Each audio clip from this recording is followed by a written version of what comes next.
A sad day. Today is the day that Meg is leaving. Meg, the BX 16 valve. I say today, it's not today, it's tomorrow. Technically, today's Tuesday. Although this video might not go out until tomorrow, which is Wednesday. So in a way it is today. But it's not. Because today is today and tomorrow is the day it's going. But if you see it tomorrow, it's today. Yeah. So Meg is going to be going. I'm just doing some last minute bits and bobs for the new owner. Including not being able to find the glove box I said I'd supply. The glove box in Meg, you probably won't be able to see, so there's no point showing you here. No, the door is gone completely. It's quite a common thing on BXs. They break off those doors. Before anyone goes, oh, it's French, everything breaks off. Not a lot does break off these, to be fair. You know, it all feels like it's going to break, but it doesn't. But the glove box does. So I have got another glove box for this. I don't know where it is. I thought it was here, and it's not. And then I thought, well, maybe it's in the boot of one of my other cars, and it's not. So it must be at home, which is it's in my garage at home. It could be anywhere, so I could be posting that to him. But yeah, Meg is off, leaving tomorrow afternoon. Before she goes, I'm going to do one last job. And that was that I said, if I could, I would change the front spheres for him. I have a couple of spheres here.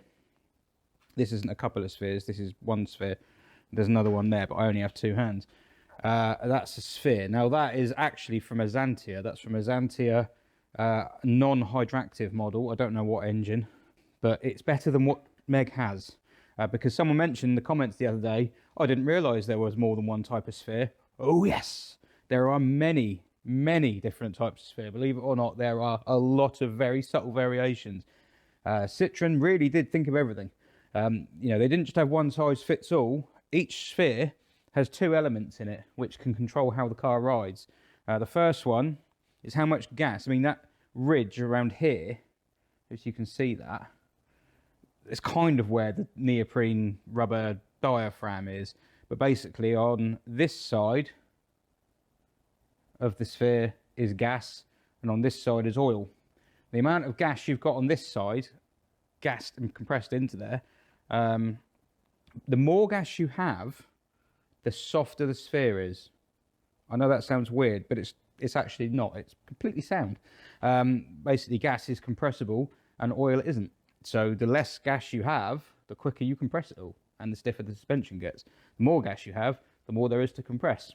I mean, I guess there would be some point where there'd be a trade-off where if there was too much gas, the oil wouldn't be able to compress it, but I don't know. So yeah, the amount of gas that's in these makes difference how soft the ride is. That's the springing rate, if you like. The other difference is on this side. You can see here, there's a sort of like a round disc in the middle with a little tiny hole in it. The LHM fluid that fills into this sphere passes through that hole, and that the bottleneck effect of it trying to squeeze through that hole creates the damping effect. It's as simple as that. So you're trying to squeeze it through that hole, it slows the fluid down going in and out. The bigger that hole is, the less of an effect it has, so the less stiff your damping is. There's also another method of damping, a bypass. I'll just hit the mic. There's another method of damping. Around the outside of that, there are some shims and some extra passageways, and it's, I believe, spring-loaded. I've never taken one apart. It's basically like a bypass. Logic being, if you hit a big bump, that hole needs to suddenly open up and allow it to move a lot more fluid. So there is a certain point where that valve can be overcome, if you like. But in normal, just sort of everyday, going along the motorway, little undulations and things like that, that's what that hole is. The spheres that are on Meg are not suspension spheres. The suspension sphere has the damper in. The ones on Meg, I'm pretty sure, I haven't taken them off, but I'm pretty sure the ones on Meg don't have that valve in at all.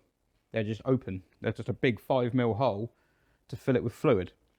Because I think they're accumulator spheres, which are just there to store pressure. That's it. I mean, all spheres are accumulators technically, but those ones, the job for them is just to store pressure and hold it. That's it. So I think these spheres, although they aren't right for Meg, I think they'll be a lot better than the ones that are on it. So I'm going to change them over quickly for him. Now, for anyone who hasn't watched number 27's channel, Jack at number 27, and his adventures with the Tomato. In the background, I mean, I feature in a couple of those videos, and I don't like looking at myself on the camera. And he came down in the Tomato, as he calls it, and I showed him the suspension on MEG, which does this. Now, you can't really see, but that is pretty much jumping off the ground. Shouldn't do that. No, shouldn't do that. The whole point of hydropneumatic suspension is that it's really soft, but really controlled. It's way more controlled than springs and dampers. It should just be a soft, and then maybe a little over the top and down, but it's just... And this is not, it has no damping in it whatsoever. Well, it does, I suppose. It's a 5mm hole. So not a lot of damping.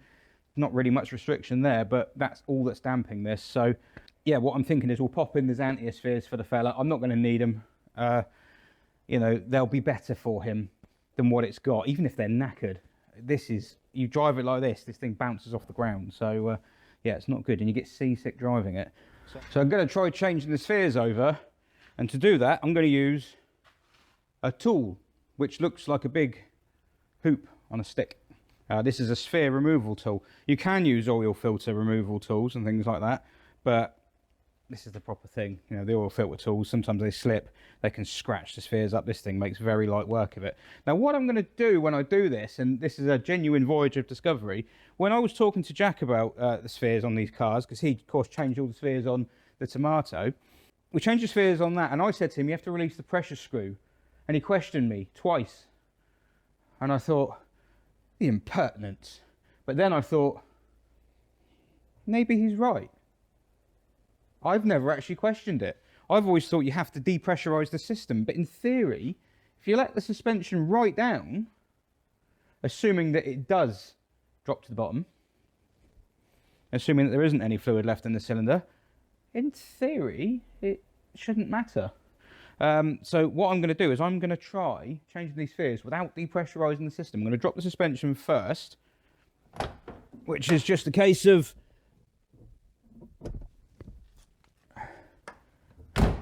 doing that. So that is, yeah, that's on the floor. In theory, and if I light the situation, ready? Oh, look at them.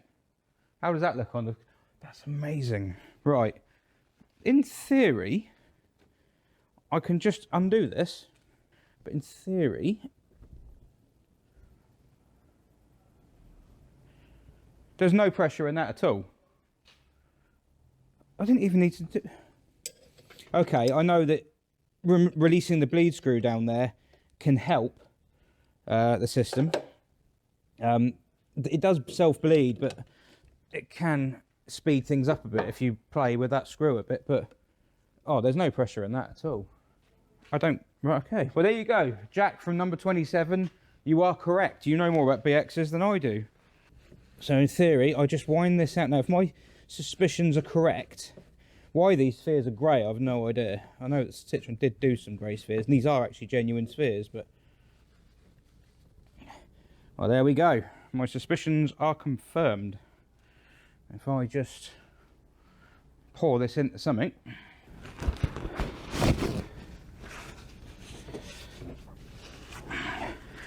The mind boggles. So, you saw the sphere that I was over here showing you with the little valve in it. Look at that.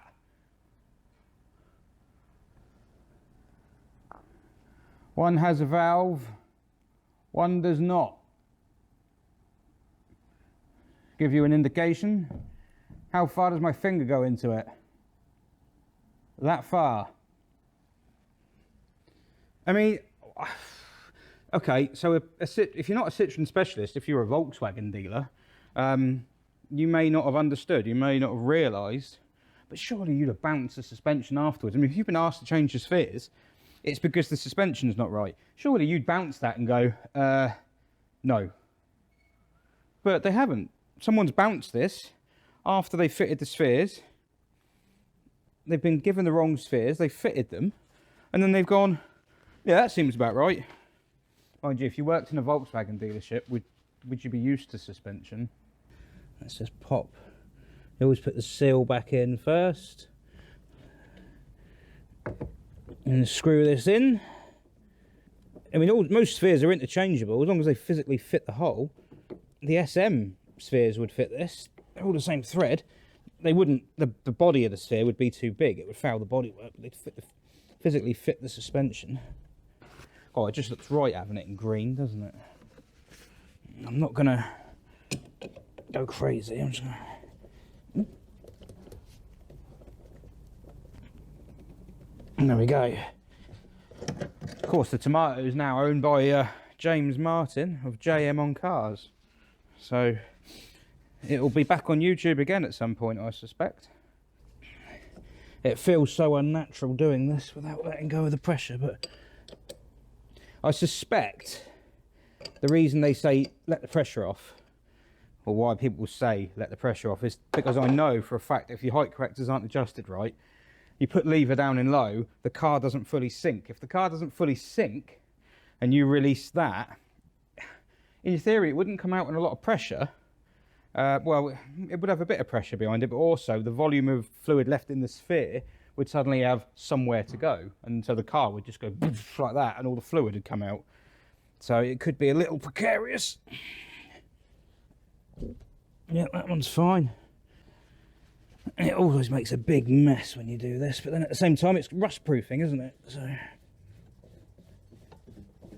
but yeah. Oh god, dropped it. Oh wow, yeah, a lot in that one. Well, what was in the sphere is now no longer in the sphere. I don't know how someone's ended up with the wrong ones in it so badly. I mean, the part number's quite similar to the 16 valve sphere, so it's possible someone's just done a faux pas and messed the number up. Oh wow, look, it really has made a mess, this one. As I say, it's not the end of the world if it goes down the wing. But yeah, I suspect that's what's happened. Someone's ballsed up. And, well, yeah, someone's definitely ballsed up, but I mean, someone's fitted the wrong number, the wrong part number. Another healthy sign is that all the fluid coming out of it is bright green, which is good. If it was all brown or black and minging and horrible, that'd be another job for the new owners to sort out, but looks quite healthy actually. I'd probably clean the tank out still if I was him. I don't know how far he'll go with it. He probably won't go as far as I'd go. I would have Concours restored this, I reckon. Really gutted I'm selling it, to be honest. It's such a nice little car. Honest, and it's got such a story behind it. Just give it a little... Yeah, it looks so much better with green spheres, doesn't it? I don't know why the other ones were silver or grey. Here we go. As easy as that. What I need to do now is start the engine and move the height lever up and get the thing to raise up in the air. I need a battery for that. It dawned on me that the battery that MEG has been running around on is, well, it's actually the one for my wife's Saxo. I was using it in the BX as well, the Mark 1. And the Saxo still needs a battery, so I have to supply the new owner with a different battery, because I said it ran. So I found a nice big 096, big fat one, out of a Xantia outside. And I'm going to use that for this. MEG can have a big new battery, because to be honest, that is too small. It's a bit weedy. So in theory, all I do is start the engine, move it back up to medium height again, check for leaks. That's it, really. So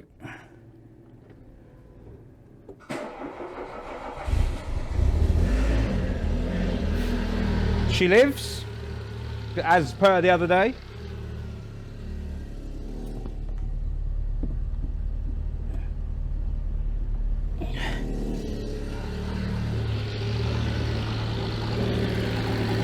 No leaks. Rise, MEG. Oh. There we go.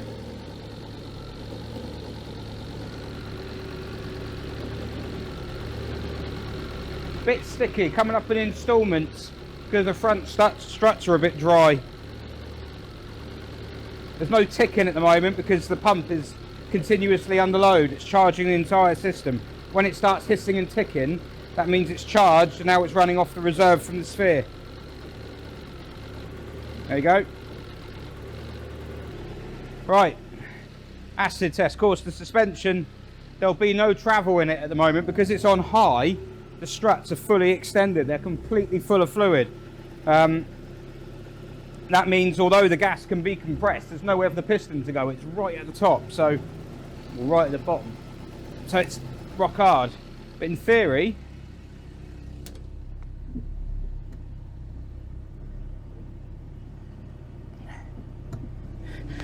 pop it back down to normal height.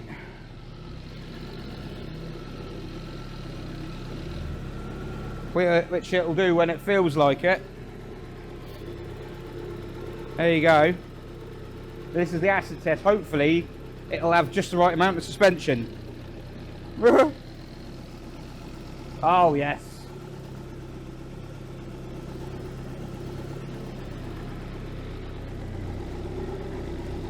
It's not quite as stiff as a 16 valve should be, but it's a lot better. If you compare that to how it was before, I'm trying to bounce it as hard as I can. Yeah, but there you go. There's the last job I said I'd do for him. I'd chuck some different spheres on it, so it's not exactly spot on, but he can drive it on these. He can use it on these. I think if you drove it like this, you'd probably feel the front felt a little soft compared to the back. The problem is getting the right spheres, because most parts suppliers just say, oh, the BX ones are all the same, and they're not, especially with a 16 valve. And then the ones you can buy, like Jack found with his red one, I think the brand he got were not great. And yeah, one of them had ruptured within sort of like, you know, a couple of weeks of putting it on or something like that. So these are GSF ones, which are pretty good from what I've found. I don't know who makes them, but they seem to be okay. Obviously the genuine ones are the best, but try and find them. But yeah, the 16 valve should have stiffer ones all round, so it's a shame if you don't get it, because you really do notice the difference. You know, they're supposed to be quite taut. I mean, 16 valve is still quite a smooth car anyway by modern standards, but compared to a BX, it's not quite as floaty. But yeah, that's better than it was, isn't it? That is sorted. Sad times. MEG will be going. Tomorrow afternoon, a truck is going to come and take MEG away. And that will be the end of that. I'll only have 2 BXs. Which, to be fair, I only need 2 BXs. But I'm quite sad. But it's important, it has to be done.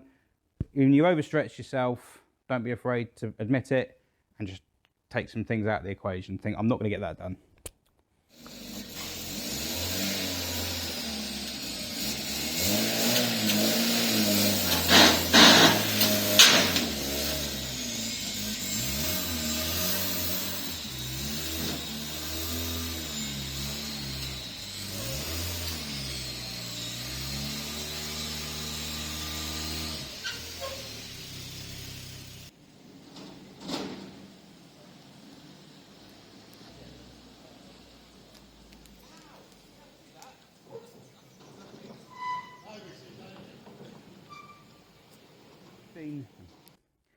So now, yeah, you've seen MEG off, on the truck, gone. I'm down to 2 BXs. Must resist temptation to buy an XM.